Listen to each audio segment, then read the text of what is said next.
Romains 5, verset 12. Voici ce que Paul dit à propos de ça.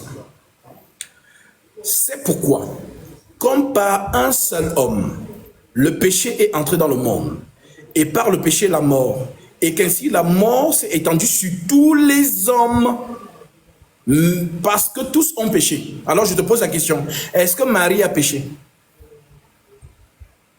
Bah, c'est une descendante d'Adam, donc... On est d'accord? Oui. Maintenant, si c'est une descendante d'Adam, Paul continue en disant, car jusqu'à la loi, le péché était dans le monde. Or, le péché n'est pas imputé quand il n'y a point de loi. Cependant, la mort a régné depuis Adam jusqu'à Moïse. Alors, quand on dit jusqu'à Moïse, c'est jusqu'à la loi. Ça veut dire que même Jésus, en venant dans le monde, il est né sous la loi. Voilà pourquoi on l'a circoncis au 8e jour. Luc chapitre 2, verset 25 en décembre. Il a prêché sous la loi. Et il est mort sous la loi.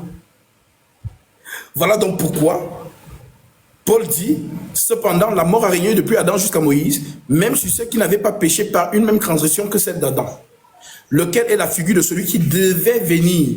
Donc c'était déjà prévu. Mais il n'en est pas ainsi du don gratuit comme de l'offense, car si par l'offense d'un seul, il y a beaucoup qui sont morts, grâce venant d'un seul homme, Jésus-Christ, ont-ils été abondamment répandus sur beaucoup.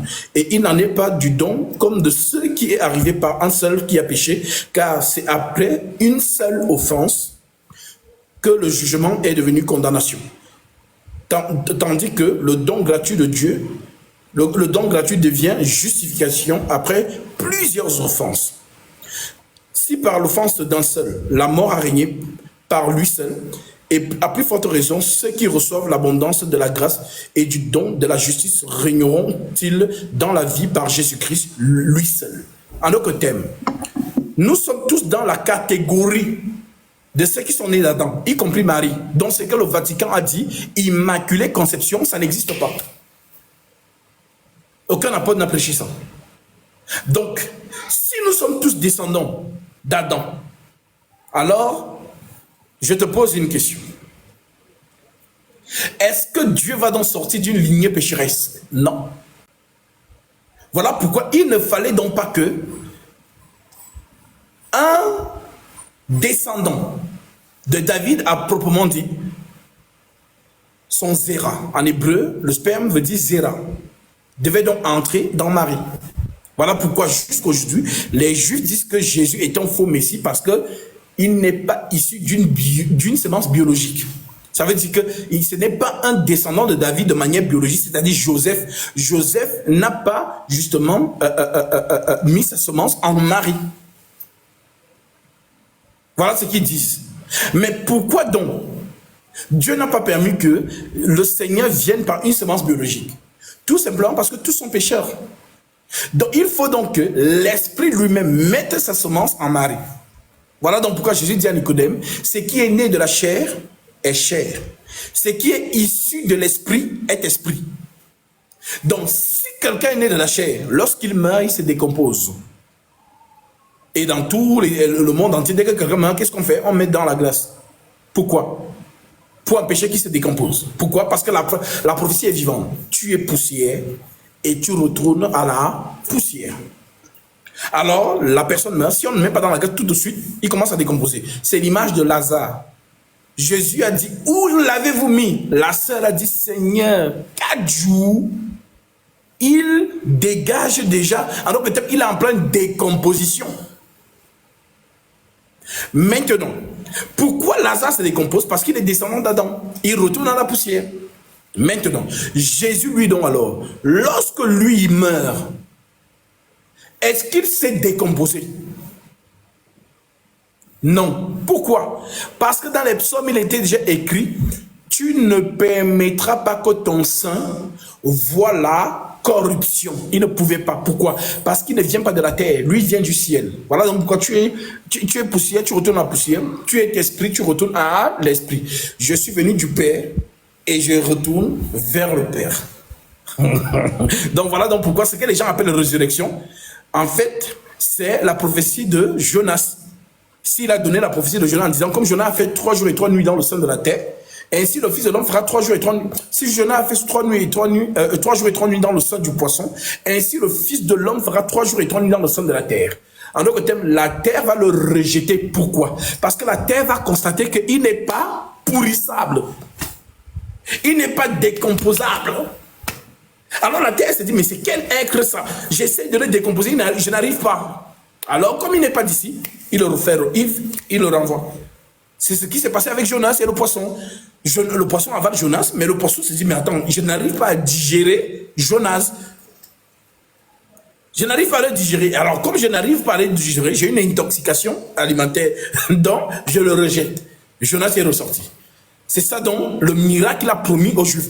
Cette génération demande un miracle. Il ne vous sera donné aucun miracle sinon celui de Jonas. Comme Jonas a fait 3 jours et 3 nuits dans le sang du poisson, ainsi le Fils de l'homme fera 3 jours et 3 nuits dans le sang de la terre. Donc lui-même il prophétise sur sa résurrection. Prophesy. C'est ça dans la prophétie.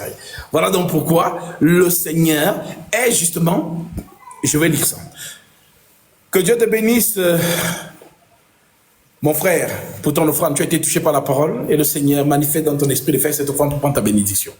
Alors, conformément à Galates 6, 6 à 7, que celui à qui l'on enseigne la parole fasse part de tous ses biens, celui qui l'enseigne. Ne vous y trompez pas, on ne se moque pas de Dieu, ce qu'on aura semé, le bon sera aussi.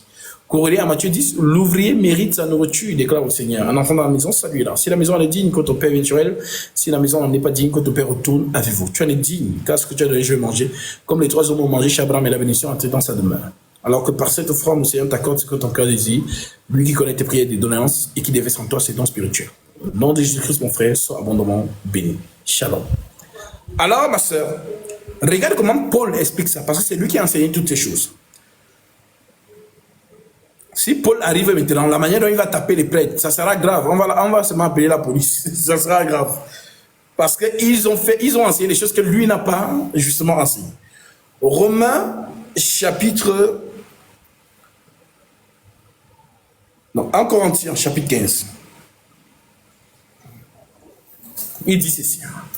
Je prends à partir du verset 37. L'apôtre Paul déclare, mais quelqu'un dira, comment les morts ressuscitent? Et avec corps ils reviennent-ils? Avec quel corps reviennent-ils? Insensé. Ce que tu sèmes ne reprend point vie s'il ne meurt. Et ce que tu sèmes, ce n'est pas le corps qui naîtra, c'est un simple grain de blé. Pour être peut-être ou de quelque autre semence. Puis Dieu lui donne encore comme il lui plaît. Et à chaque semence, il a donné encore qui lui est propre. Toute chair n'est pas la même chair. Mais autre est la chair des hommes, autre est la chair des quadrupèdes, autre est la chair des oiseaux, autre est la chair des poissons. Il y a aussi des corps célestes et des corps terrestres. Mais autre est l'éclat du corps céleste, autre celui des corps terrestres. Autre est l'éclat du soleil, autre est l'éclat de la lune, autre est l'éclat des étoiles. Même une étoile diffère en éclat d'une autre étoile. Ainsi en est-il de la résurrection des morts. Le corps est sémé corruptible. Le corps est sémé corruptible. C'est quoi la corruptibilité? C'est le fait que les microbes, ou ce qu'on appelle souvent communément les asticots, vous savez, quand quelqu'un est en train de manifester, justement, c'est l'impureté en fait. Donc, le corps est sémé corruptible.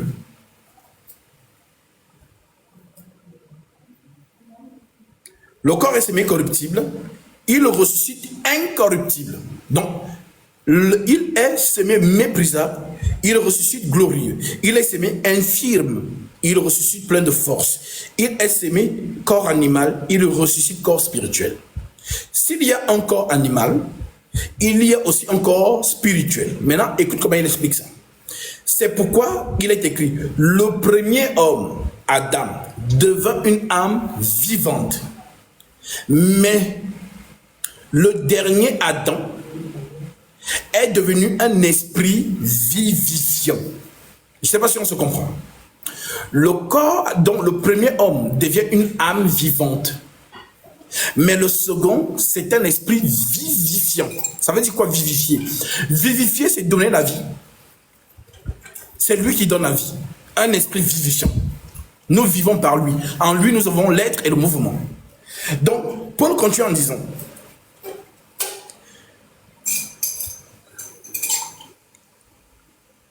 Il y a aussi un corps céleste et un corps terrestre. Mais autre est l'éclat des corps célestes, autre est celui des corps terrestres. Autre est l'éclat du soleil, autre est l'éclat de la lune, autre est l'éclat des étoiles. Même une étoile diffère en éclat d'une autre étoile. Ainsi en est-il de la résurrection des morts. Le corps est semé corruptible, il ressuscite incorruptible. Il est semé méprisable, il ressuscite glorieux. Il est semé infirme. L'infirmité, ça veut dire que la personne ne bouge pas, il est raide, il est mort. Il est semé infirme, il ressuscite plein de force, dans la vigueur, la joie. Il est semé corps animal, il ressuscite corps spirituel. C'est pourquoi il est écrit, le premier homme, Adam, devint une âme vivante, le dernier Adam est devenu un esprit vivifiant. Verset 46. Mais ce qui est spirituel n'est pas le premier, c'est ce qui est animal. Ce qui est spirituel vient ensuite. Le premier homme tiré de la terre est terrestre. Le second homme est du ciel. Je ne sais pas si on se comprend. C'est-à-dire l'homme là n'est pas de la terre. S'il est de la terre, quand il meurt, il se décompose. Mais lui, il est du ciel. Voilà donc pourquoi en venant du ciel, ce n'est pas une semence terrestre qui pouvait féconder Marie. Si vous voulez appeler ça la sorcellerie divine. Parce que ce n'est pas explicable. C'est-à-dire, déjà là, les scientifiques, les journalistes, les littéraires, là, on ne peut même pas débattre dessus. Puisque ici, ça relève du prodige. Une femme qui tombe enceinte sans qu'aucun homme la touche. Même la science aujourd'hui ne peut pas encore faire ça. Il faut forcément, ils appellent ça aujourd'hui in vitro. Genre, on prend le sperme de l'homme et on met dans voilà, une couveuse, machin, ça produit. Voilà, les bébés qui sont préparés comme les œufs là. Donc, il faut quand même quelque chose de l'homme. Mais ici, cette femme, son fiancé même a voulu divorcer, que non, c'est bon, on rompt les fiançailles. Parce que ton affaire là, moi je ne le comprends pas. Déjà, tu es tombé enceinte, tu dis que c'est le Saint-Esprit. Voilà, non, moi je ne suis pas un homme colérique, je suis un homme bon. Ce qu'on va faire, la nuit tu vas fuir. Parce que sur le jour, on apprend seulement que tu es enceinte, on va te lapider selon Lévitique chapitre 20 verset 10. Marie, on devait lui faire ça. Puisque pour eux, ils n'allaient pas concevoir que l'esprit l'a enceinte. C'est devenu quoi? Que non, elle doit mourir parce qu'elle a justement commis l'adultère. Voilà pourquoi on dit qu'il voulait rompre secrètement avec elle. Mais pourquoi il n'a donc plus rompu? Il fallait donc le même ange qui est venu vers Marie, la mettre enceinte là. C'est le même qui devait venir vers Joseph, que Joseph. Bon, je sais que ce qu'elle t'a expliqué là, c'est compliqué. Maintenant que moi aussi, je suis en train d'expliquer ça là, maintenant tu crois qu'elle n'a pas inventé. C'est comme ça qu'il prend Marie. Et il assume que la grossesse ça. Voilà. Et déjà, c'est pour lui. Donc, je vous explique ici comment Jésus entre dans la lignée de Judas par le lien du mariage. Car si une femme a des enfants et qu'un homme l'épouse, les enfants de cette femme deviennent automatiquement les enfants de l'homme. C'est donc par le lien du mariage que Jésus devient de Judas, descendant de Judas. Car il est écrit, l'homme quittera son père et sa mère, s'attachera à sa femme, et les deux deviendront une seule chair. C'est le lien du mariage qui fait que Jésus entre dans la postérité de Judas. Puisque tu ne vas pas prendre la femme, tu laisses sa grossesse, coupe alors le ventre. Donc si tu prends la femme, elle devient automatiquement une Juda. Elle est entrée dans la famille des Judas. Donc elle est de Judas maintenant. C'est le lien du mariage, c'est très puissant. C'est ça les calculs de Dieu. Voilà donc pourquoi l'apôtre Paul dit,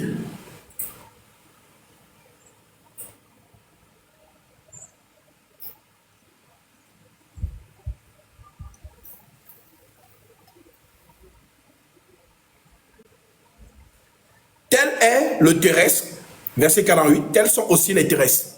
Un terrestre, beaucoup de terrestres. Qui est le terrestre? Adam. Qui sont les terrestres? C'est nous. Maintenant, il continue en disant, de même que nous avons porté l'image du terrestre, donc il dit, Tel est le terrestre, tels sont aussi les terrestres. Tel est le céleste, un seul céleste, tels sont aussi les célestes. Un seul céleste, Jésus, tels sont aussi les célestes. De même que nous avons porté l'image du terrestre, nous porterons aussi l'image du céleste. Ce que je dis, frère, c'est que la chair et le sang ne peuvent hériter du royaume de Dieu. Et que la corruptibilité n'hérite pas l'incorruptibilité. Mais je vous dis un mystère. Nous ne mourrons pas tous, mais tous nous serons changés. Nous ne mourrons pas tous. Donc il y a les êtres humains sur cette terre qui ne vont pas connaître la mort physique. Mais il s'agit de quel être humain? Il s'agit ici de ceux qui vont voir le Seigneur venir. Car la plus grande majorité de l'Église de Christ dort déjà. Donc ce sera un petit nombre qui va voir le Seigneur.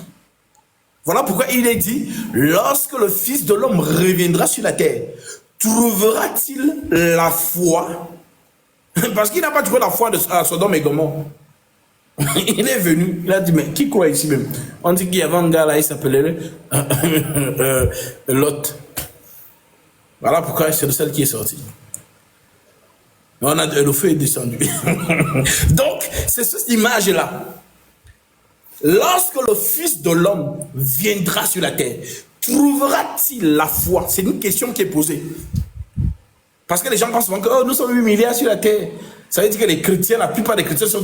Mais non, vous vous trompez. La plus grande partie, la majorité des chrétiens, Jésus les a enlevés génération après génération. Génération après génération. Donc, la génération qui est passée, il a peut-être plus 3. L'autre génération qui est passée, il a peut-être plus 2. L'autre génération qui est passée, il a peut-être plus 100. L'autre génération qui est passée, il a peut-être plus 1000. L'autre génération qui est passée, il a peut-être plus 2. Maintenant, dans ta génération, qui va le voir venir? Si c'est nous, voilà pourquoi Paul dit donc, voici, je vous dis un mystère. Nous ne mourrons pas tous. Donc le nous, il se met dedans. Paul se met dedans. Nous ne mourrons pas tous, mais tous nous serons changés.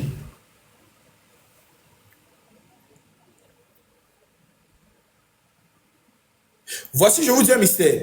Nous ne mourrons pas tous, mais tous nous serons changés. En un instant, en un clin d'œil, à la dernière trompette, la trompette sonnera et les morts ressusciteront premièrement. Et nous serons changés. Donc Paul ne se met pas dans le camp des morts.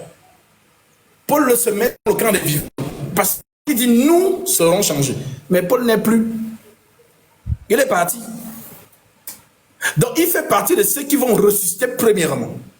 Maintenant, ceux qui seront vivants, si c'est nous, déjà je suis en train de prêcher là, le Seigneur vient. On le voit et notre corps change. C'est la grâce. Franchement, parfois il reste souvent comme ça, il dit que c'est que le Seigneur a prédestiné à ça. Déjà, ils ne vont pas mourir. C'est-à-dire, moi je les appelle les derniers nés. Voilà, ce sont les derniers nés, ils sont toujours chuchotés. La dernière génération de l'Église. Voilà pourquoi tant que nous sommes là, on dit combattez le bon combat. Achevez la course, gardez la foi. La couronne de justice est réservée. Eux, ils dorment. On parle de Paul, on parle de Pierre, on parle de Marie, de Magdala, on parle de tous ceux-là qui ont œuvré dans le Seigneur. Ils dorment. Ils ont dit, leur couronne de vie est gardée. Toi, tu es encore vivant. En te réveillant, tu ne sais pas ce que Satan te réserve demain pour affaiblir ta foi. Donc, plus tu dis sur terre, plus... Voilà. Donc, mieux, Seigneur, prends-moi. Dans les gens qui ne veulent pas mourir là, sache que quand tu es dans le Seigneur, quand tu te réveilles tous les matins là, Satan dit voilà, le creux là, voilà, on va mettre le piège sur lui. Comme ça, sa foi va baisser. Parce que le rôle de Satan, c'est d'éteindre ta foi. Il veut éteindre ta foi. Voilà pourquoi l'Écriture dit vous obtiendrez le salut de vos âmes pour prix de votre foi. Votre foi est éprouvée par le feu. Donc, plus tu te réveilles, plus tu dois surmonter les épreuves. Alors, frère, la mort est un gain pour les saints. L'Église, les membres du corps de Christ n'ont pas peur de la mort. Pendant que vous vous dites, lui il dit plutôt pour vous. Vous restez, vraiment, vous soyez fort, hein. Gardez la foi. Combattez le bon combat. Gardez la foi. Moi, j'ai fini au match. Je m'avais dormi. J'attends ma couronne de justice. J'ai gardé la foi, donc je meurs avec la foi. Et garder la foi, c'est quoi? C'est important que je dise ça, parce qu'il y a des gens qui pensent que dès qu'ils prennent son baptême, il va, il fait sa vie. Pour tranquilliser sa conscience, j'ai pris mon baptême, ça va. Donc je retourne dans ma vie. Non. Quand tu prends ton baptême, ça veut dire que tu as été ajouté dans l'Assemblée des saints. Et l'Assemblée des saints a une vie, c'est une communauté. L'église des saints, dont les saints sont ensemble, la réunion des saints. Les saints vivent ensemble. Ils persévéraient dans l'enseignement des apôtres, dans la communion fraternelle, dans la fraction du pain et dans les prières. Acte 2, 42. Donc ceux qui disent que vous êtes des saints, mais vous êtes, c'est-à-dire,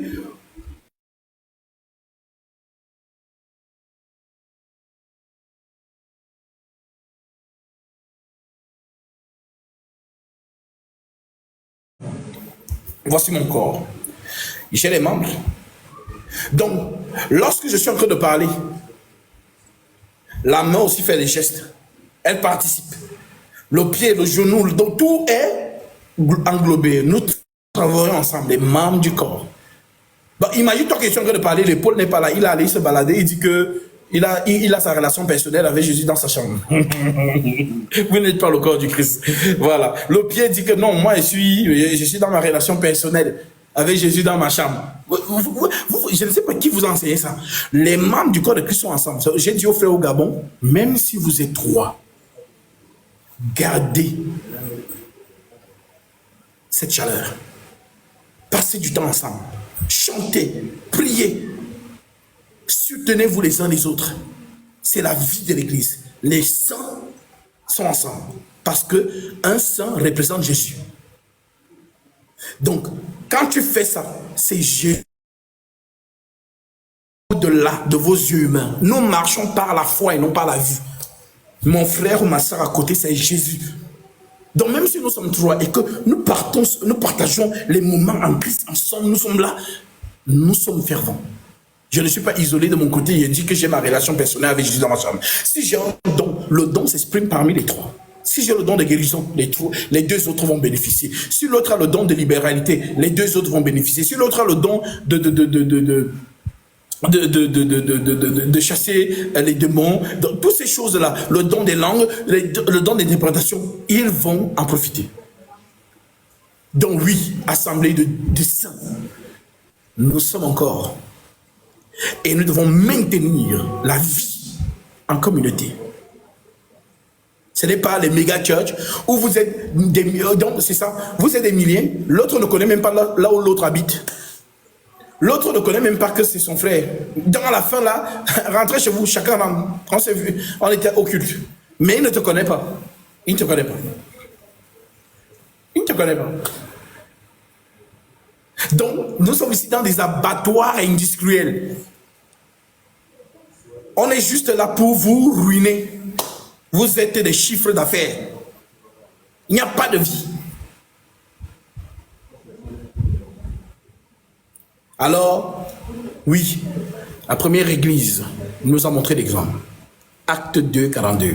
Il persévérait dans l'enseignement des apôtres, dans la communion fraternelle, dans la fraction du pain et dans les prières. Vous avez vu une écriture là-bas que j'ai ma relation personnelle avec Jésus dans ma chambre. Est-ce que vous avez vu, quand vous avez rencontré les soi-disant chrétiens d'aujourd'hui là, c'est ce qui vont vous sortir. J'ai ma relation personnelle avec Jésus dans ma chambre. C'est écrit où? Jésus n'a une relation personnelle avec qui que ce soit dans sa chambre. Jésus a une relation avec son église, les membres du corps de Christ. Je sais Christ lorsque je suis dans la communauté. Le don s'exprime au milieu des saints et non pas dans ta chambre. Genre, tu es dans ta vie. Quel saint bénéficie donc de ton don?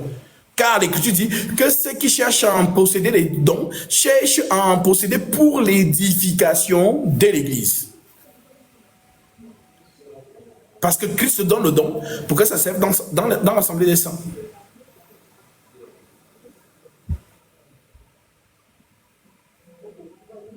Alors, soyons encouragés. Soyons fortifiés. Nous sommes encore sur le travaillons. Voilà ma soeur. Gatsby, j'ai une Oui. toute dernière question. Une fois la crucifixion de Jésus, lorsqu'il a été mis dans le tombeau, comme Jésus-Christ est esprit, son corps il est parti où?